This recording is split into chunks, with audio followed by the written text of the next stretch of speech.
Hi everyone, I'm Tom Fitton, Judicial Watch President, with our weekly update here on Facebook, YouTube, and Twitter. Thanks for joining us this week.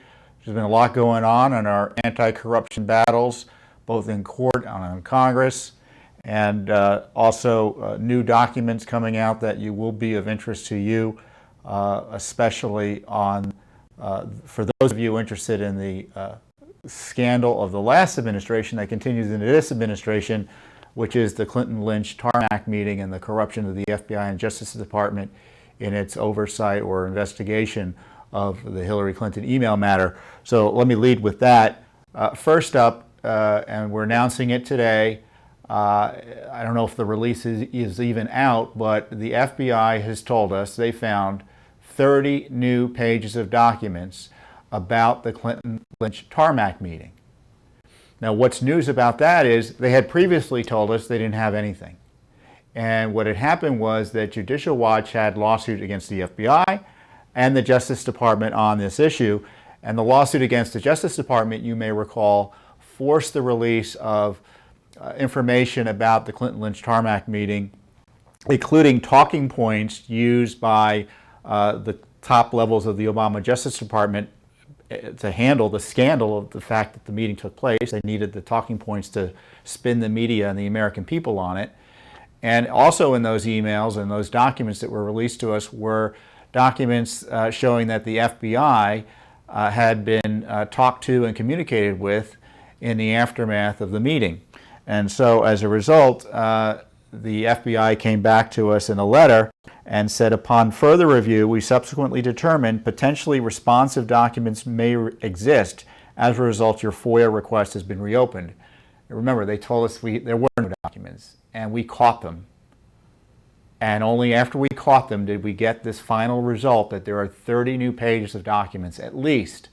Now, of course, they want 6 weeks to release these records to us. So that would be November 30th or so. We think they need to be released more quickly. How long does it take to review 30 pages? Do that, frankly, in an hour. But they want to take 6 weeks, so there may be fights over that. But in the least, we're going to get at least 30 pages of documents. Now, whether they release all of them to us is another matter, because as we know, the Justice Department under President Trump, unfortunately, run by Jeff Sessions and Rod Rosenstein, redacted the talking points used by the Justice Department under Barack Obama to cover up this Clinton-Lynch Tarmac meeting scandal. So we'll see what they cover up this time around with these new FBI records. And I gotta say, this is kind of a stunning revelation in the sense that, you know, the FBI, when you FOIA an agency and they tell you they've looked and haven't found documents, we have to rely on that. We have to be able to rely on that. But now we know we can't. Now we know we can't because the FBI said they looked for documents, couldn't find any, and the only reason they found these documents was because they weren't, the Justice Department, which technically oversees the FBI, but under FOIA is almost a different agency, exposed the fact that there were FBI documents. So if we didn't catch them, or we didn't have this other lawsuit, we would never have known about these documents. And again, it's Judicial Watch doing this work, not Congress and not the media. And certainly none of this was voluntarily disclosed to the executive branch, and the Trump Justice Department is being forced to disclose this information, and even then they're still fighting us. So if I were President Trump, I'd ask the Justice Department, what is going on? Why is the Justice Department out of control with regards to FOIA? Why is the FBI lying, it looks like, to Judicial Watch in order to get them off the scent on the Clinton-Lynch Tarmac records? What was going on? Were they lying, or was it a mistake? And frankly, I don't believe anything they say. I don't trust the FBI. I know there's a new FBI director, but the same old leadership is still there largely from Comey's days. And so I really think this is a significant issue. And once again, we caught another federal agency gaming the system and misleading Judicial Watch and the American people about documents related to a major corruption scandal, which is this Clinton-Lynch Tarmac meeting, which again, to remind you, took place about a week before Mrs. Clinton was supposed to testify or be questioned by Comey and the Justice Department. and a little over a week before Comey came out and exonerated her by saying that even though she seemed to have done things wrong, but she didn't deserve to be prosecuted or shouldn't be prosecuted, which was garbage as well. And Mrs. Lynch, Loretta Lynch, has acknowledged that the meeting she had with Bill Clinton, who in a sane world would have been not only a witness but a target of any Justice Department investigation, cast a cloud over her investigation. But it didn't stop her from quickly moving to squash any investigation of Hillary Clinton. So we don't know what's going to be in these new documents, but you heard it here first. Judicial Watch, once again, doing the work of the establishment that doesn't want you to know what they're up to with respect to really scandalous activities by our law enforcement agencies, in this case, the Justice Department and the FBI. So when we get the documents, we'll let you know about them. Also this week, there was another scandal, and this one involves obviously the executive branch, as they almost always do, but Congress as well. And Judicial Watch was partnered with Louis Gohmert and some other members on the Hill. And Gohmert is a Republican from Texas. He's a great guy. He has Judicial Watch's attitude in terms of his approach to office. He doesn't take no for an answer. He does his own thing, and if he thinks something's important, he pursues it. And to that end, he and a few of his colleagues on the Hill held a tax enough already meeting, Tea Party meeting, I guess it's short for, about the Awan brothers scandal, which involves Debbie Wasserman Schultz and 39 other members of the Democratic caucus in Congress. And what went on here, for those of you who don't know, the Awan brothers and their family members were gaming the system in that they were working in the IT department of these agencies or these offices, had access to all sorts of sensitive data, ranging from potentially national security data to DNC data. And they were Pakistani, originally from Pakistan, most of these individuals, including Mr. Awan, the ringleader, but are naturalized U.S. citizens. So they were doing essentially work that can't be accounted for, so they made millions of dollars, this gang, up from your tax dollars, doing IT work for in a way that no one can account for. And then there's an issue of procurement fraud, where it looks like computers were stolen, more or less, from taxpayers at the House. And of course, there's all sorts of information about whether or not material had been downloaded or hacked by these individuals, which raises questions as to whether Debbie Wasserman Schultz was head of the DNC, who kept the ringleader employed despite him being highlighted as a likely criminal. Again, Debbie Wasserman Schultz, Florida Democrat, kept this ringleader employed despite her being informed that he was a likely criminal and he had been denied access to the networks. And I think only after he was arrested did she fire him. And her argument was that he was Islamic, so therefore, I guess, everyone was out to get him, which is obviously ridiculous. Other people are suspicious that maybe she was worried he had stuff on her, and as a result was able to keep working for her and get your tax money. So what's outrageous, and I encourage you, so the hearing occurred this week, or the meeting occurred this week. Louis Gohmert ran it. Other members who showed up were Congressman Perry from Pennsylvania, who was very active and educated on this scandal, Congressman Jim Jordan from Ohio, Congressman Andy Biggs, who I don't know which state he's from, but he participated, and Steve King from Iowa. And Ron DeSantis from Florida. And Ron DeSantis is a great congressman in terms of someone who takes oversight seriously. And so they had to have this informal meeting. So it wasn't even an official congressional hearing, because despite this scandal taking place in the House, House leadership doesn't want to investigate it. They have an administrative committee that hasn't investigated it. They have an ID office, which evidently isn't doing much. And to the degree the Justice Department is investigating it, they've only indicted Awan thus far for fraud, bank fraud and mortgage fraud. No one seems to be looking at the national security implications.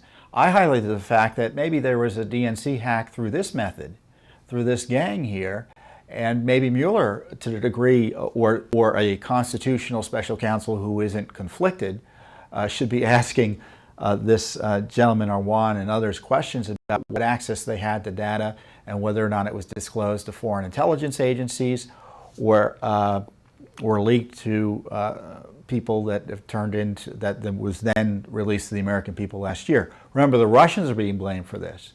The Awan scandal means there could be others who were blamed for hacking the DNC. And I don't know what the answers are. I just want someone competent to look at the question, to get the answer. They ask the questions, at least conduct a serious investigation. And I don't believe that's being done right now. One of the shocking things from the hearing was the fact that this Pakistani who was working, this individual Pakistani origin, he's a U.S. citizen, was working on secure systems from Pakistan. So he'd be in Pakistan for a month, maybe even 3 months, and be working from Pakistan accessing house systems. You would think that would raise alarm bells. So there's a real scandal. I don't know, maybe these guys are just into mortgage fraud and just gaming the system and through using ghost employees and things like that. Or maybe it's more serious. Maybe they were trying to get money to funnel to terrorists. Maybe it was a foreign intelligence operation. I don't know.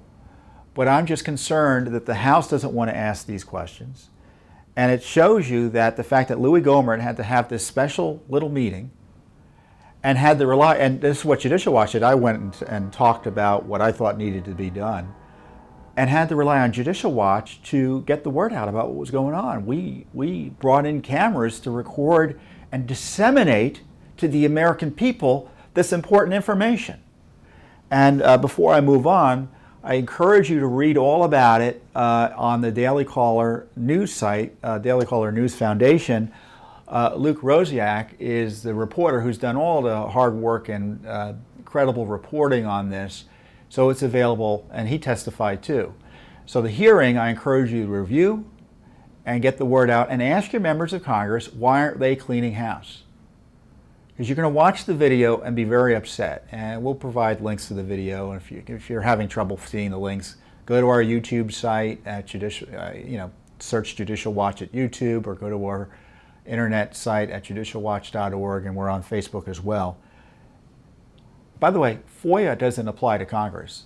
You know the laws we use to uncover the Clinton email scandal? It doesn't apply to Congress. And this is one of the reasons it needs to apply in some way to Congress. So a lot to talk about. I'm sorry to go on, but two other major stories. We had a big court ruling that we announced this week. I think it came in last week.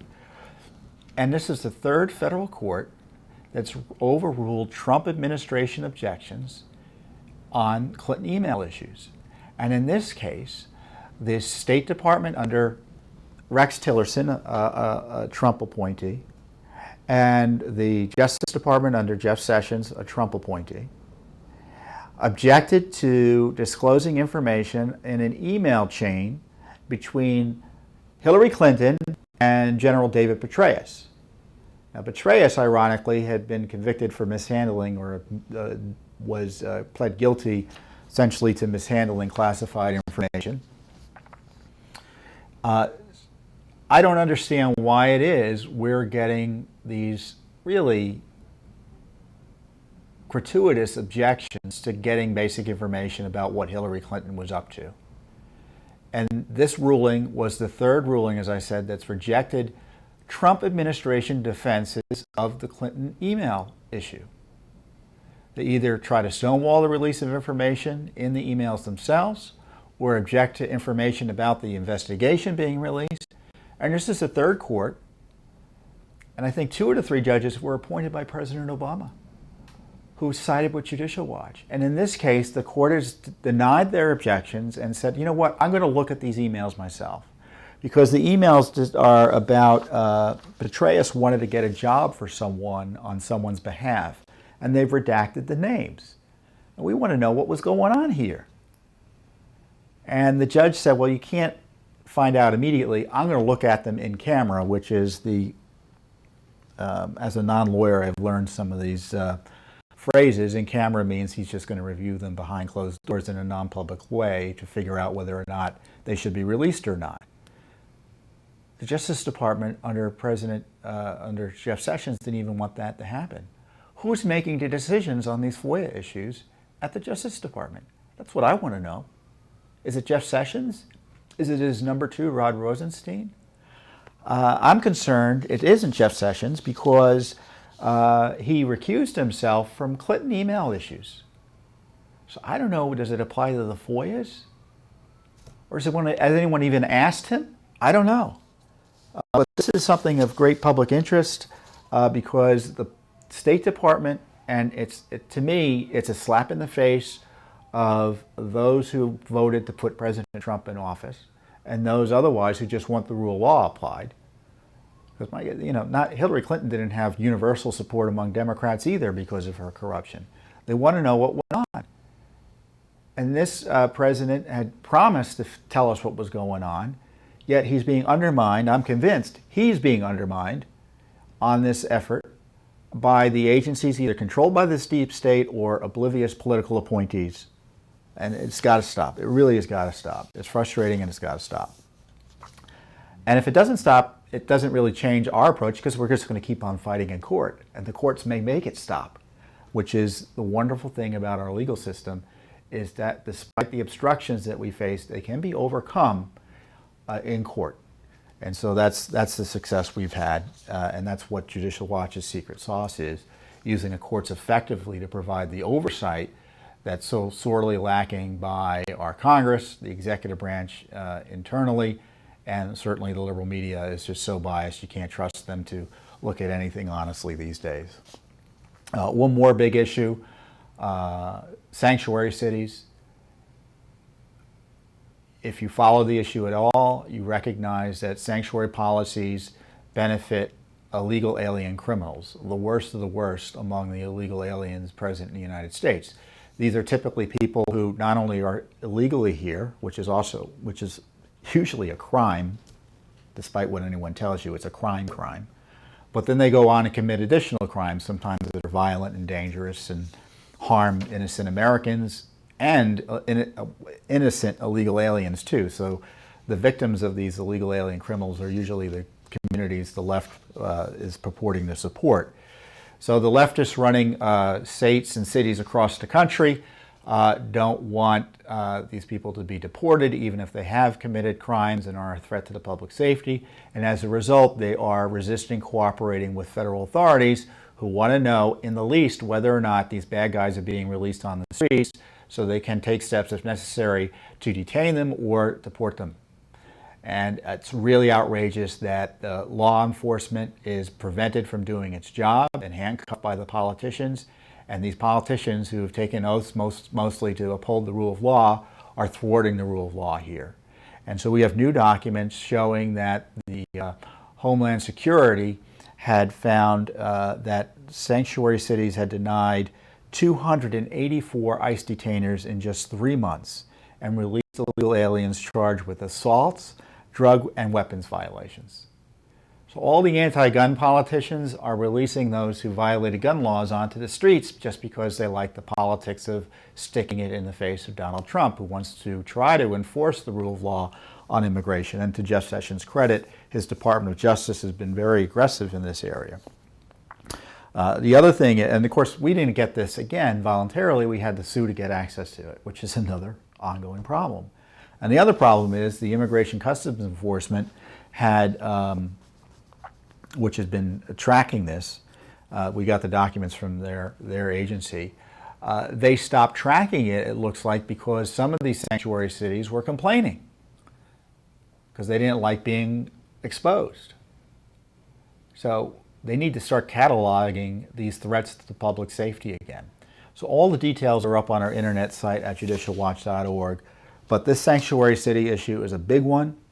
I tell you what, you can have a border wall 100 feet high going from coast to coast, I guess Gulf Coast to the West Coast, on the southern border.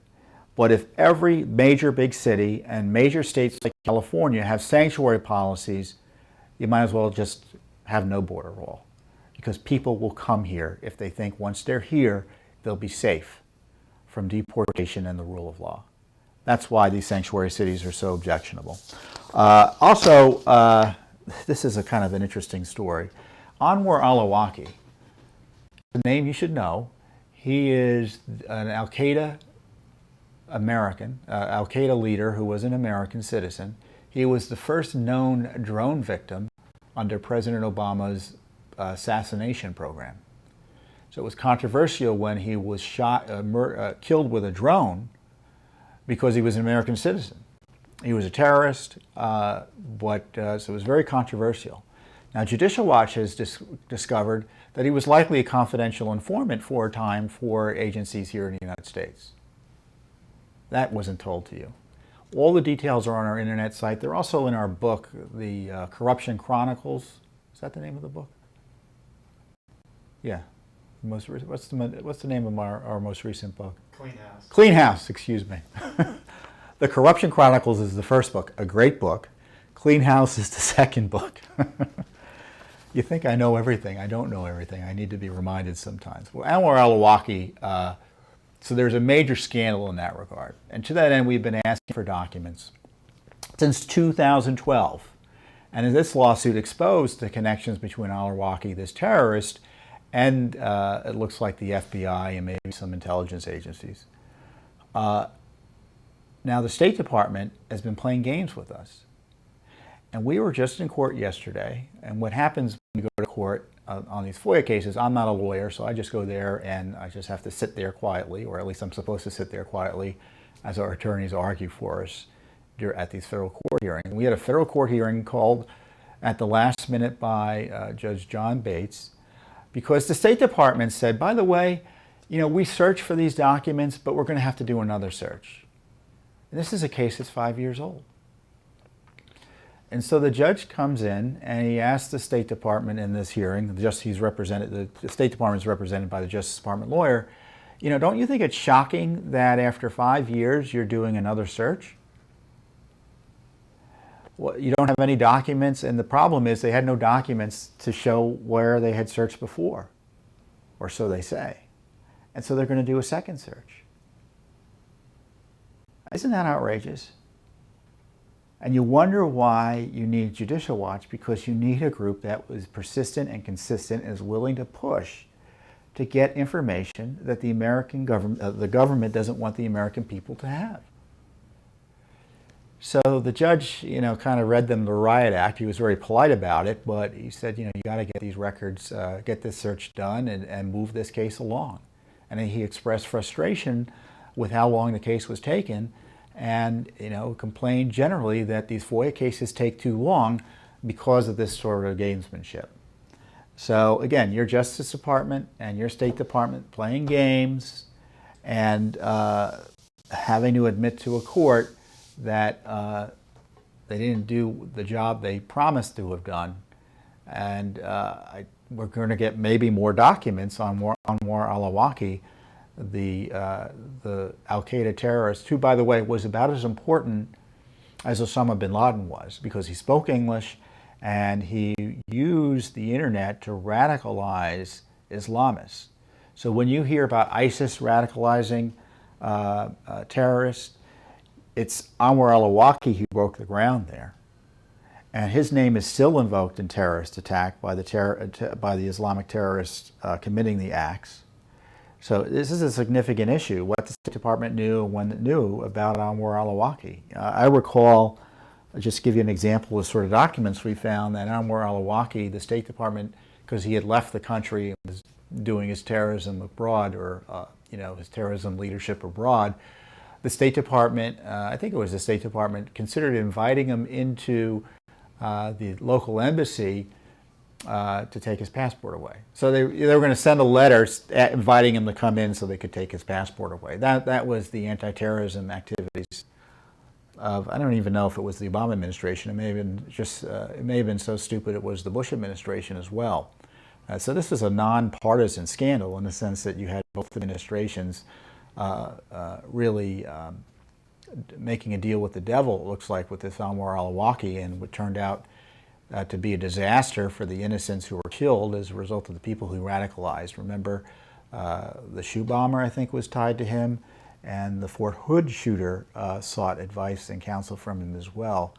So a major deal. So this is what I love about Judicial Watch. We get to talk about all of these issues: Clinton emails, the House IT scandal, the Clinton Lynch Tarmac issue, and international terrorism. We provide watchdog work on behalf of you, the American people, on all of these issues. And we can't do it without your support. And I encourage you to join our cause if you're not already. But in the least, whether you support us directly or not, get the word out about what we're doing. Look at the documents I'm telling you about. Get the book. Read about Anwar Al-Awlaki. Look at our press releases about Anwar Al-Awlaki. It's going to be shocking, and it will inform you about the decisions now being made in the war against terrorism. And it will inform you in a way that you need to be informed about. So thanks for joining us on this special weekly update.